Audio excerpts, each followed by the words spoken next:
Sabi ni Sara, ang gawin nyo, kunin nyo, dukutin nyo, ilibing nyo na o kaya tapon nyo sa dagat. Kung saan po nakuha ng Vice Presidente ang kanilang impormasyon, mas mabuti po sana kung sa kanila kukunin. Magandang araw mga kaibigan. May matindi po ang revelasyon tungkol sa pagkakasangkot ng Vice Presidente sa ICC. Kung nababastusan na tayo sa pananalita at paninira ni Inday Sara, abay mas nakakagimbal pa ito. Matapos kasi ang matinding paghahamon, paninira at pagbabanta sa ating Pangulo, abay sa wakas natanggap na ni Sara Duterte ang sabpina galing sa Office of the Prosecutor. Tapos meron pa siyang nakaabang na impeachment trial. At ang sinasabi ngayon ni Sara na kasama siya sa listahan ng ICC. Pero ang matindi na pinagkakalat ng mga alipores ni Duterte sa pangunguna din mismo ni Inday Sara. Ang lahat ng ito ay pamumulitika at paninira lamang ng mga Marcos para ibagsak ang pamilya Duterte. At hindi na daw siya nagulat patungkol dito, pati na din ang tungkol sa ICC na siya umano ang una sa listahan na arestuhin. Kaya naman matindi ang sagot at binunyag dito ni na Attorney Conti at syempre ni Attorney Castro sa mga pabiktim, na pabiktima na rason ni Sara. Pero bago ang lahat mga kaibigan, paki-like po ang ating video at paki-share na din po. Okay, maraming salamat. Umpisahan muna natin dito. Ito. Yan. Hindi na ikinagulat ni Vice President Sara Duterte ang kaso na isinampal laban kay dating presidential spokesperson Attorney Harry Roque. Kaugnay nito, kinumpirma rin ng Vice Presidente ang pagkakatanggap niya ng sabina mula sa Office of the Prosecutor. Ayon sa National Bureau of Investigation, may kaugnayan ito sa kasong inihain nila dahil sa umano'y bantang binitawan ng Vice Presidente laban kina Pangulong Ferdinand Marcos Jr., First Lady Liza Marcos at House Speaker Martin Romualdez. Paliwanag ni NBI Director Jaime Santiago, matagal nang naisampa ang kaso at ngayon lamang ito naisalang sa preliminary investigation ng Department of Justice. Sa mga nakalimot eto po yun. Okay? Eto po yun. Sinabi ko sa kanya, kapag pinatay ako, patayin mo si BBM, si Liza Araneta, at si Martin Romualdez. No joke. No joke. Yan yun Yan yung sinasabi ng NBI na pagbabanta. Okay? May basis. Baka sabihin nyo naman, nagtitrip na naman ang Pangulong Marcos Ginigipit itong si Sara. Hindi na tayo nagugulat, na merong case na final kay dating spokesperson, Attorney Harry Roque. Dahil isa talaga siya sa mga malakas ang boses at malakas ang loob na magsabi kung ano ang mali. Nakita nyo? Parang sinasabi niya, dahil matinding kritiko ni Pangulong Marcos itong si Harry Roque, kaya kinasuhan. Hindi may issue siya tungkol sa Pogo, di ba? Kaya siya kinasuhan ng human trafficking. Sa administrasyon ngayon. In fact, ako man ay naka-receive din kanina ng summons sa Office of the Prosecutor sa final ng National Bureau of Investigation na kaso laban sa akin. Okay. Palakpakan muna natin ang NBI, Yan, may action na sila patungkol dito sa mga kabalbalan dati ni Sara Duterte, nung nakaraang taon. Siyempre, kabalbalan yun. Ikaw ba naman, pagbantaan mo ang Pangulo, di ba? Ang First Lady, di ba? At si Speaker Martin, di ba kabalbalan yon? Eto ngayon mga kaibigan, sinasabi ni Sara Duterte at ni Amy Marcos na nakita daw nila itong listahan ng ICC at kasama nga si Sara Duterte. At siya ngayon yung nangunguna, nasa listahan na possible na arestuhin. Eto matindi mga kaibigan, itong binunyag ni Attorney Cristina Conti. Sabi ko nga kung yung pagmumura na galing sa bunganga ni Inday Sara kinikilabutan na tayo, abay mas matindi po to. Pakinggan po natin to Ito na to noon kasama sa investigation. Imposibleng hindi. Kasi tinutukoy nga dun sa parang scope of the investigation is Davao between 2011, November 1, hanggang bago siya maging presidente, si Rodrigo Duterte. Nung panahon na yun, 2011 to 2016, mayor, vice mayor si Sara. And most importantly, palagay ko yung parang, ano ngayon? Meron daw siyang role, sabi ng isang witness.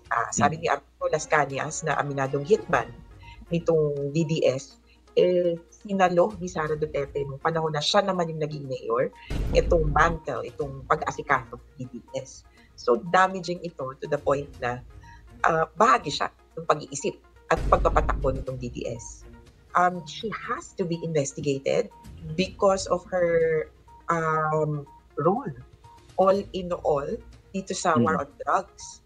Hindi siya simpleng mamamayan, hindi siya simpleng mayor na mayani, tapos parang okay, may patayan, tapos hindi niya na-solve or hindi niya na-address.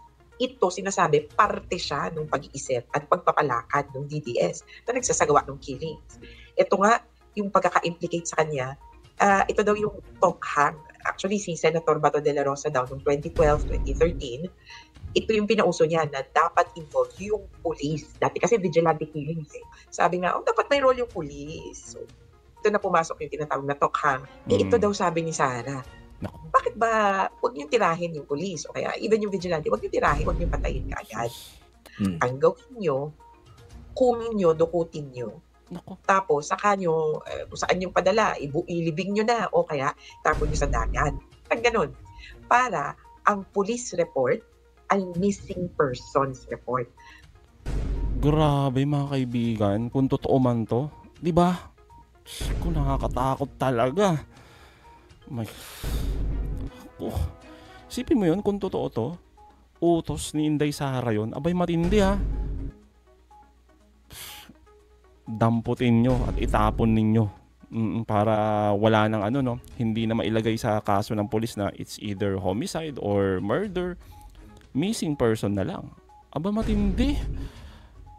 Nako, sabi ko nga mga kaibigan, kung totoo ito, no, kung nababastusan na tayo sa pananalitan Inday Sara, ano pa to, di ba? Eto, talagang daw mukhang totoo yung sinasabi ni yung tatay niya, mas mas matindi to eh. Si Inday. Oh. Sako. Pag boss ka, kaya mong gawin, ito gagawin natin.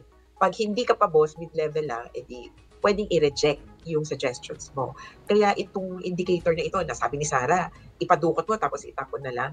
Actually, nangyari sa Davao. Nako. Pero sa nationwide, yun lagi yung iniisip ko ano ang appreciation ng ICC sa ganito kung wala si Sara sa nationwide position nung panahon ng tokhang. Okay, ang ibig sabihin ni Attorney Cristina Conti dito mga kaibigan, regarding doon sa issue ni Duterte, former president, tungkol sa tokhang, sa EJK, hindi kasama doon si BP Sara. Kasi wala naman siyang malinaw na partisipasyon, no? Doon sa isinagawang war on drugs nung presidente na si Duterte.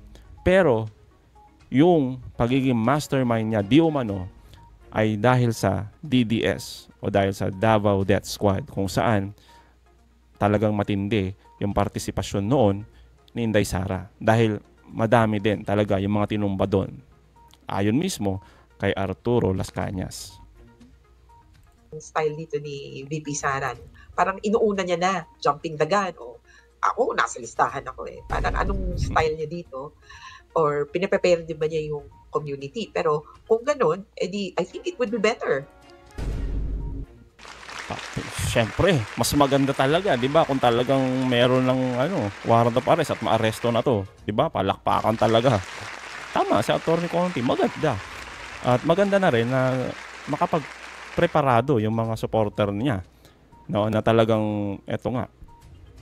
Isasama siya papuntang Dahig. May reunion talaga silang mag-ama doon. Na prepare tayo kaysa yung bulatan. At lalo na dahil nandun na yung tatay niya, hindi na tanong kung can the Philippines enforce a warrant of arrest? Yes, kaya yan. Ang tanong lang, will it enforce a warrant of arrest in case one is issued against Sara, the sitting vice president? Ngayon mga kaibigan kasi, ang nagiging kasi ngayon magulo, eto nga, si Sara Duterte, sinasabi niya na kasama siya sa listahan ng ICC, which is okay yun, di ba? Maganda. Pero ang dating kasi sa mga supporter niya, ginigipit. Kasi yun yung ipinupintura nila Yun yung itinatanim nila sa utak ng mga supporter nila na ang lahat ng ito ay pamumulitika lamang ni Marcos. Di ba? Kaya nga, eto mga kaibigan ha. Eto, mga kaibigan, yung paborito, no? Yung paborito na journalist ng mga DDS. Pakinggan po natin yung tanong niya at kung paano sinagot ni Attorney Claire. Sabi po ni Vice President Sara Duterte sa isang interview sa kanya na siya ay kasama dun sa ICC list po ng mga may kaso doon kagaya ng kanyang ama. At ito po ay kinumpirma din ni Presidential Sister Senator Amy Marcos. Sabi po ni Senator Amy, yung nakita nila nung una nasa huli yung pangalan ni Bibi Sara, pero ngayon after a few days may report na parang uunahin na siya. Any comment po from the palace at kayo po, ang palakanyang po ba ay hihingin din ng tulong ng Interpol para sila po ay maaresto? Sa kasalukuyan po, ang inyong katanungan ay very hypothetical. So wala po kaming masasabi patungkol po dyan. At we are not dealing directly with the ICC. Kung meron pong katanungan patungkol po dyan, mas maganda po kung makikipag-usap sila sa ICC. Tama, para kasing sinasabi mo na may alam talaga ang gobyerno ni Pangulong Marcos dyan sa ICC. Pero hindi. Magaling talaga sumagot tong si Attorney Claire, no? Kala mo mabubutasan mo Wala po tayong anumang impormasyon mula sa ICC. So wala pong information ng government kung kasama si BP Sara, Senator Bongo, Senator Bato de la Rosa, yung mga dating ilang police officials, nakasama po sila doon sa kaso against FPRRD. Kung saan po nakuha ng Vice Presidente ang kanilang impormasyon, mas mabuti po sana kung sa kanila kukunin. Dahil sa panahon po ngayon, wala po kami masasabi patungkol po dyan. Ay, nako. Siyempre, sino ba naglabas ng balita na yan? Di ba si Sara Duterte? Siya mismo nagsabi, nakasama siya sa listahan ng ICC. Tapos kinumpirma pa, no, ni Amy Marcos. Nakasama nga siya at siya yung una. Tapos tatanungin nyo ngayon ng gobyerno. Para kasing papahid nyo talaga yung mga possible na pwedeng mangyari kay Sara. Para pagdating ng araw na dumating na yung warrant of arrest at talagang arestuhin siya, sasabihin nyo na naman ang mastermind ay si Pangulong Marcos. So ito na lang mga kaibigan, ang tanong natin, payag ba kayo na maaresto si BP Sara at syempre dalhin na sa ICC sa The Hague para magkaroon na sila ng reunion ng kanyang ama sa kulungan? Paki-comment na lang po mga kababayan anong masasabi nyo patungkol dyan. And again mga kaibigan, huwag nyo din kalimutan i-like at i-share ating mga videos. Hanggang sa muli, kita-kita ulit tayo mga kaibigan.